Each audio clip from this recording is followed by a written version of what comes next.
గోరా వార్తాలోకంకి స్వాగతం. ఈనాటి ముఖ్యాంశాలు: వివిధ రకాల ఆరోగ్య సమస్యలతో బాధపడుతున్న చిన్నారులకు సర్కారు అండా, భారత వర్సిటీలకు అగ్రాసనం, తన వ్యాఖ్యలపై బీహార్ సీఎం నితీష్ కుమార్ క్షమాపణ, ఇండోనేషియాలో భూకంపం, మానవ అక్రమ రవాణా కేసులో పలు రాష్ట్రాల్లో ఎన్ఐఏ దాడులు, ప్రభుత్వాసుపత్రిలో కలెక్టర్ భార్య ప్రసవం, 99.5% హామీలు నెరవేర్చాం సీఎం జగన్. సీఎం జగన్ ను కలిసిన ఐఎంఏ ఏపీ ప్రతినిధులు. సోషల్ మీడియాలో అసభ్యకర పోస్టులపై కఠిన చర్యలు. నెల రోజులుగా నెత్తురోడుతున్న గాజా. సైబర్ బాధిత దేశాల్లో భారత్ టాప్.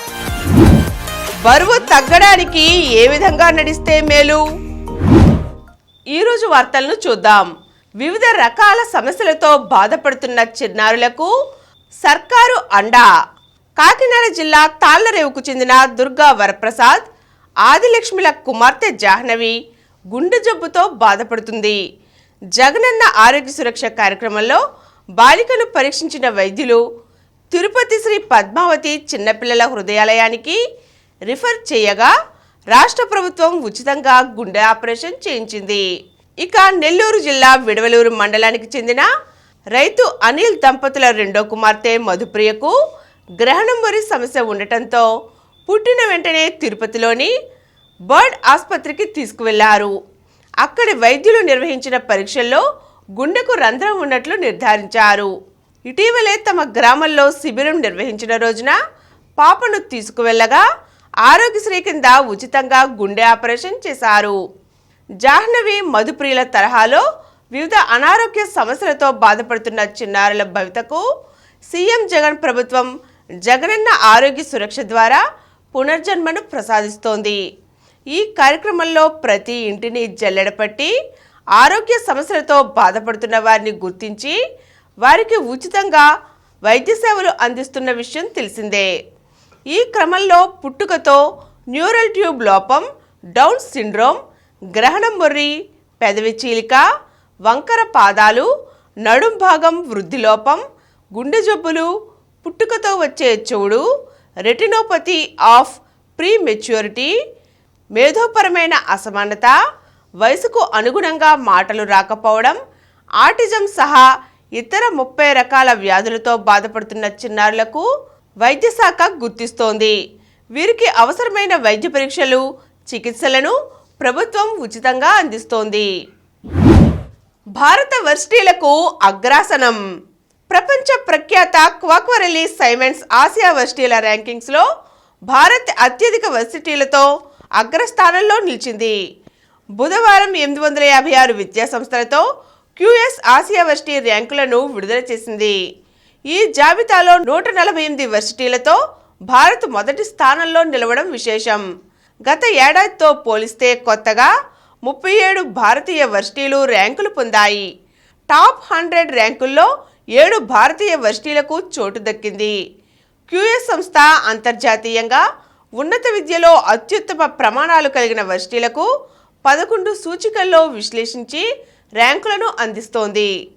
IIT బాంబే గత ఏడాది మాదిరిగానే 40వ ర్యాంకులో కొనసాగుతూ భారత్లో ఉత్తమ వర్సిటీగా నిలిచింది. ఆ తరువాత IIT ఢిల్లీ, IIT మద్రాస్ 46, 53 ర్యాంకులతో స్థిరంగా ఉన్నాయి. IISc Bengaluru, IIT Kharagpur, IIT Kanpur, Delhi varsity 100 లోపు ర్యాంకులు సాధించాయి. ఇక మన తెలుగు రాష్ట్రాల నుంచి 12 వర్సిటీలకు QS ఆసియా వర్సిటీల జాబితాలో స్థానం దక్కింది. యూనివర్సిటీ ఆఫ్ హైదరాబాద్కు 228వ ర్యాంక్, IIT హైదరాబాద్కు 301 పైన, ఉస్మానియా తిరుపతిలోని శ్రీ వెంకటేశ్వర, అనంతపురంలోని శ్రీ కృష్ణదేవరాయ, గుంటూరులోని ఆచార్య నాగార్జున, విశాఖపట్నంలోని ఆంధ్ర యూనివర్సిటీ, అనంతపురంలోని JNTU 400 నుండి 700 లోపు ర్యాంకులను దక్కించుకున్నాయి. సైబర్ బాధిత దేశాలలో భారత్ టాప్. భారత్లోని ప్రభుత్వ సంస్థలు, ప్రముఖ ప్రైవేట్ కంపెనీలపై విదేశాల నుంచి సైబర్ దాడులు అంతకంతకు అధికమవుతున్నాయి. విదేశాల నుంచి సైబర్ దాడులు జరుగుతున్న దేశాలలో భారత్ మొదటి స్థానంలో నిలిచింది. 2021 నుంచి 2023 మధ్య కాలంలో భారత్లోని సంస్థలపై సైబర్ దాడులు 278% పెరిగాయని సింగపూర్కు చెందిన అంతర్జాతీయ సైబర్ భద్రతా సంస్థ సైఫిర్మా తాజా నివేదిక వెల్లడించింది. గతంలో పాకిస్తాన్ నుంచి భారత్పై సైబర్ దాడులు ఎక్కువగా జరుగుతుండగా ప్రస్తుతం చైనా నుంచి అత్యధికంగా దాడులకు పాల్పడుతున్నారని ఆ నివేదిక తెలిపింది. అందులోనూ చైనా ప్రభుత్వ సంస్థల కేంద్రంగానే భారతీయ సంస్థలపై సైబర్ దాడులకు పాల్పడటం గమనార్హం. చైనా తరువాత 2-3 స్థానాలలో రష్యా, ఉత్తర కొరియా ఉన్నాయి. సీఎం జగన్ను కలిసిన ఐఎంఏ ఏపీ ప్రతినిధులు. ఇండియన్ మెడికల్ అసోసియేషన్ ప్రతినిధులు బుధవారం తాడేపల్లిలోని సీఎం క్యాంప్ కార్యాలయంలో సీఎం జగన్ని కలిశారు. విజయవాడలో ఈ నెల 22 నుంచి 26 వరకు నిర్వహించనున్న జాతీయ స్థాయి వైద్యుల క్రీడా ఉత్సవాలకు సీఎం జగన్ను వారు ఆహ్వానించారు. ఈ సందర్భంగా వైద్య ఆరోగ్య శాఖలో విప్లవాత్మక నిర్ణయాలతో ప్రజల ఆరోగ్య రక్షణ కోసం ఏపీ ప్రభుత్వం తీసుకుంటున్న చర్యలపై హర్షం వ్యక్తం చేస్తూ సీఎం జగన్ను సన్మానించారు. వైద్యులు ఎదుర్కొంటున్న పలు సమస్యలను వారు వివరించగా సీఎం జగన్ సానుకూలంగా స్పందించారు. వాటిని పరిష్కరిస్తానంటూ హామీ ఇచ్చారు. సమావేశంలో AP medical council chairman doctor Sambasiva Reddy, IMA రాష్ట్ర అధ్యక్షుడు డాక్టర్ జి రవికృష్ణ, మాజీ ఐఎంఏ జాతీయ అధ్యక్షులు వైద్యులు డాక్టర్ జి సమరం, ఐఎంఏ రాష్ట్ర శాఖ ఫైనాన్స్ కార్యదర్శి డాక్టర్ రవీంద్రనాథ్, జాతీయ వైద్యుల క్రీడా ఉత్సవాల నిర్వాహక కార్యదర్శి డాక్టర్ కార్తిక్ పాల్గొన్నారు. 99.5% హామీలు నెరవేర్చాం. సీఎం జగన్. రాష్ట్రంలోని జర్నలిస్టులకు ఇళ్ల స్థలాల పంపిణీ చేయాలన్న నిర్ణయం ద్వారా ఎన్నికల మేనిఫెస్టోలో ఇచ్చిన హామీని నిలబెట్టుకున్నామని, దానితో పాటు మేనిఫెస్టోలో పేర్కొన్న 99.5% హామీలను నెరవేర్చామని సీఎం జగన్ తెలియజేశారు. పలువురు సీనియర్ జర్నలిస్టులు, జర్నలిస్టు సంఘం నాయకులు సీఎం వైఎస్ జగన్ను బుధవారం తాడేపల్లిలోని సీఎం క్యాంప్ కార్యాలయంలో కలుసుకున్నారు. ఈ సమావేశంలో అధికారులు కూడా పాల్గొన్నారు.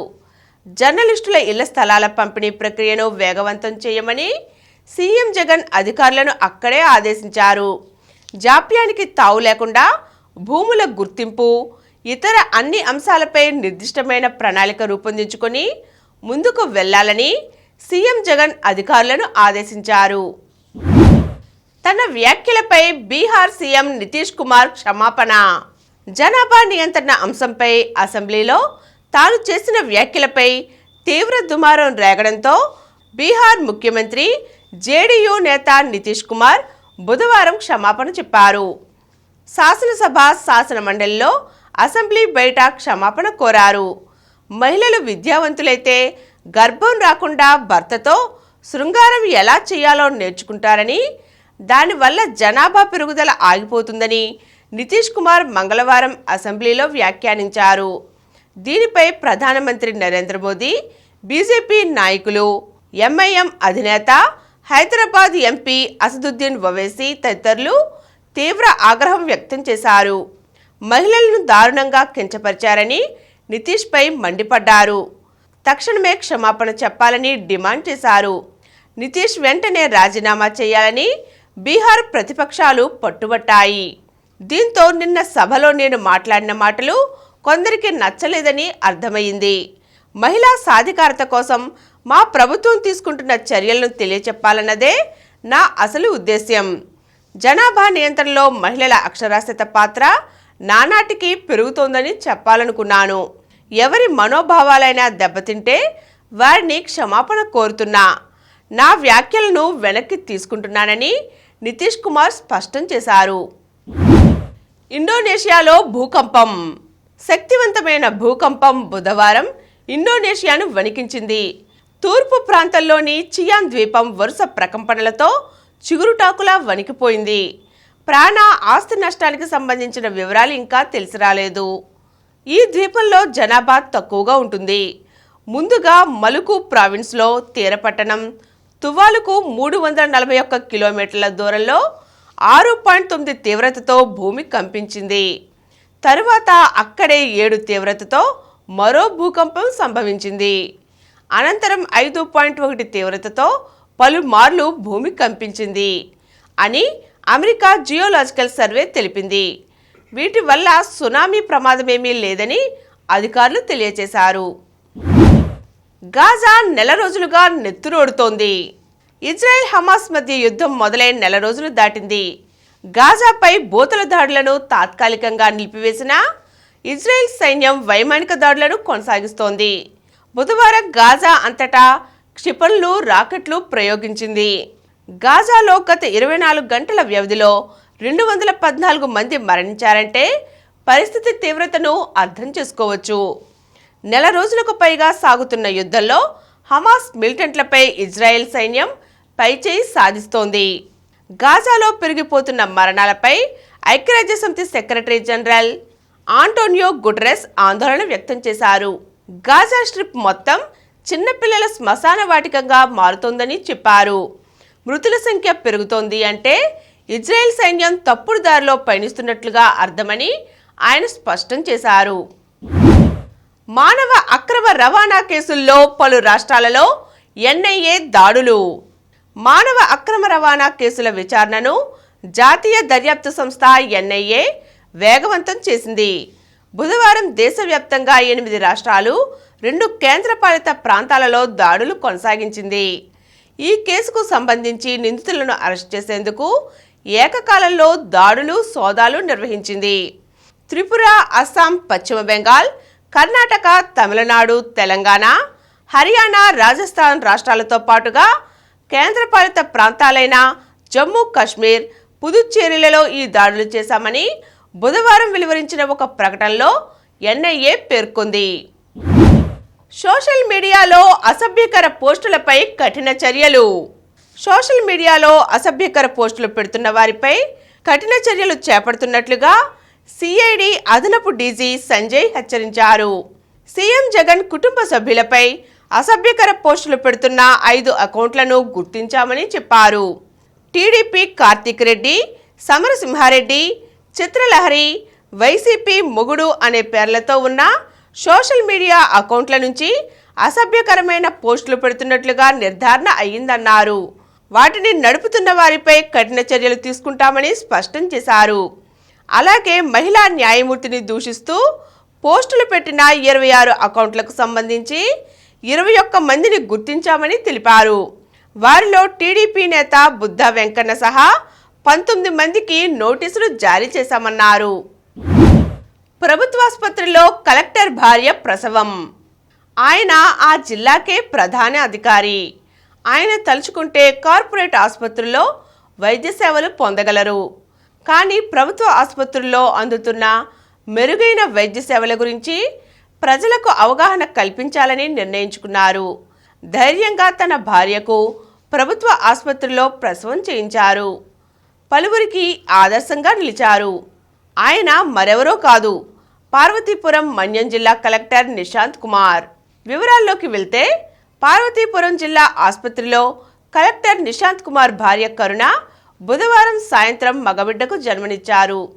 ఆసుపత్రి సూపరింటెండెంట్ బి వాగ్దేవి, వైద్యులు త్రివేణి, చిన్నపిల్లల వైద్యుడు బి గణేష్ చైతన్య వైద్య సేవలు అందించి సుఖప్రసవం చేశారు. తల్లి బిడ్డ ఆరోగ్యంగా ఉన్నారు. కలెక్టర్ నిశాంత్ కుమార్ గతంలో రంపచోడవరం ఐటీడీఏ పీఓగా పనిచేసిన సమయంలో అక్కడి సమీపంలోని ప్రభుత్వ ఆసుపత్రిలోనే ఆయన భార్య తొలి సంతానంగా ఆడబిడ్డకు జన్మనిచ్చారు. బరువు తగ్గడానికి ఏ విధంగా నడిస్తే మేలు? రోజుకు 10,000 అడుగులు నడిచే కాన్సెప్ట్ గత కొంతకాలంగా బాగా పాపులర్ అయింది. ఇటీవల ఓ పరిశోధన ఆ సంఖ్యను 8,000కు కుదించింది. అయితే అధిక బరువుతో బాధపడుతున్న వారు ఒకేసారి అన్ని అడుగులు నడవటం మంచిది కాదంటున్నారు ఆరోగ్య నిపుణులు. 2,500 నుండి 3,000 అడుగులతో స్టార్ట్ చేసి 15 రోజులకు ఒకసారి 500 అడుగులు పెంచుకుంటూ వెళ్ళడం వారికి మంచిదని సూచిస్తున్నారు. లేదంటే గుండెపై తీవ్ర ఒత్తిడి పడి గుండెపోటు వచ్చే అవకాశం ఉంటుందట. ఇప్పుడు కొన్ని సంక్షిప్త వార్తలను చూద్దాం. 13 నుంచి పీజీ సెట్ ప్రవేశాలకు వెబ్ కౌన్సిలింగ్.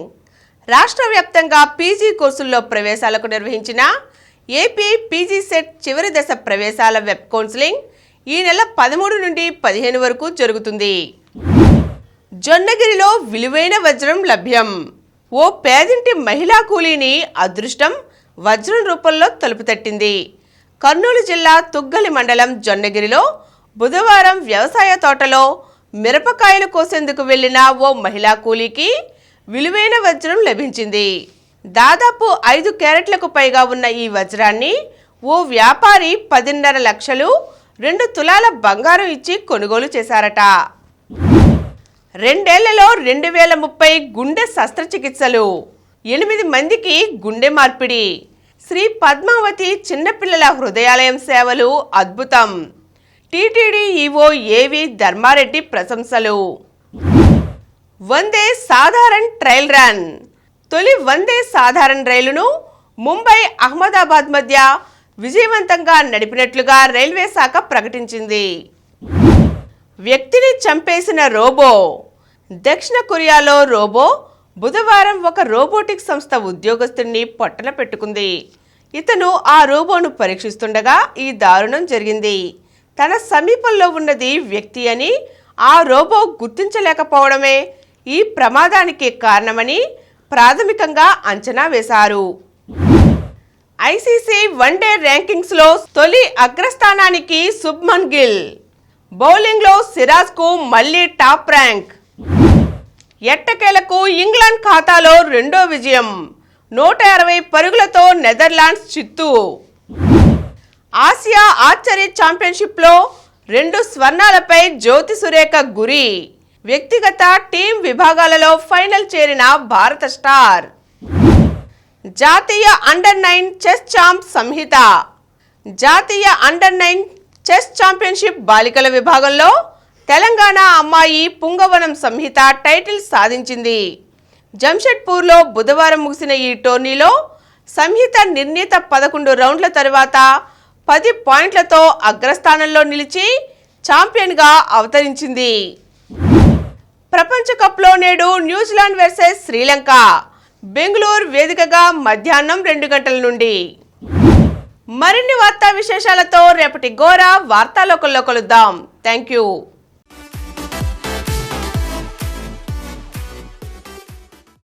ప్రతిరోజు వార్తా విశేషాల కోసం అనతి కాలంలోనే 20 కోట్ల వ్యూస్ కు చేరువలో ఉన్న డాక్టర్ సమరం మల్టీ ఛానల్ నెట్వర్క్ సమర్పించు గోరా వార్తాలోకంకు సబ్స్క్రైబ్ చేయండి, లైక్ చేయండి, మీ ఫ్రెండ్స్ కి షేర్ చేయండి. అలాగే ప్రక్కనున్న గంట సింబల్ ని ప్రెస్ చేయడం మర్చిపోకండి. Please download Samaram multi-channel app and watch your favorite channels from your mobile. App available on Google Play Store and subscribe to the channels.